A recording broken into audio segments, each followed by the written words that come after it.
Good morning guys. May dumating na naman tayong item kahapon mula sa Lazada. Bali, i-unbox natin ulit. Bali, ito siya, computer table. Bali, ang price niya ay 3.1. Bali, umabot din siya ng 3.8 kasi plus shipping at saka tip. Sigma C1188 computer table. Bali, pagkatapos ko siyang ma-receive, chinek ko ulit sa order. Bali, nagtaas bigla siya ng presyo ng kalahati. Ang galing, buti nakapag-avail kagad ako. Ayan siya ngayon, yan yung price niya, 6,798. Official store bali. Ayan yung parts niya. Bali, madali lang siyang i-assemble basta sundan mo lang yung number at saka letters ng mga screw at saka parts. Bali, mabigat din siya. Patunay na matibay siya. Tsaka yung bakal niya, mga tubular niya, medyo makapal din siya. Ayan yung roller niya.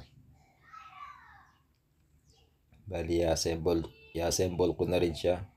Pero hindi ko napapakita sa paano ko siya in-assemble kasi wala akong angle na magandang angle. Wala akong cameraman.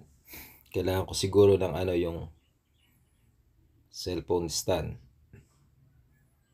Shoutout na pala kay Batang Gilid. Na-scam siya sa cellphone stand niya. Yan po yung niya.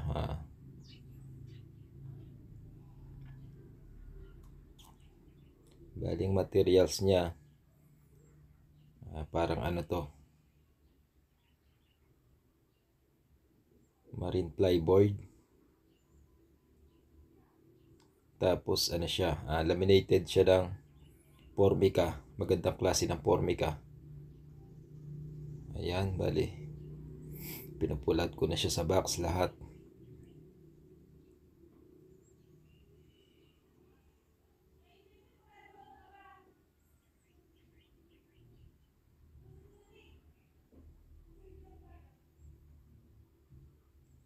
At ayan na siya.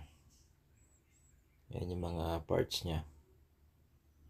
So, iaakit ko siguro siya sa taas. Doon ko na siya i-assemble. Yan yung guide niya kung paano siya assembled.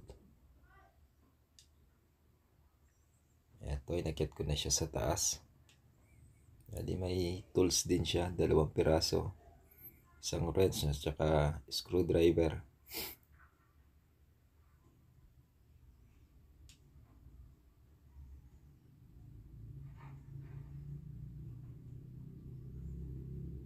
Yan, dito ko siya ipupwesto kung saan nababagay talaga siya.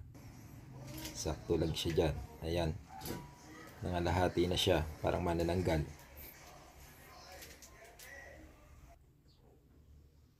Sigma. Yung brand yung pinaka, ano ba tawag dito? Yung store niya talaga, Sigma. Puro furniture yun nandun. Ayan na siya. Bali, nabuo ko na siya.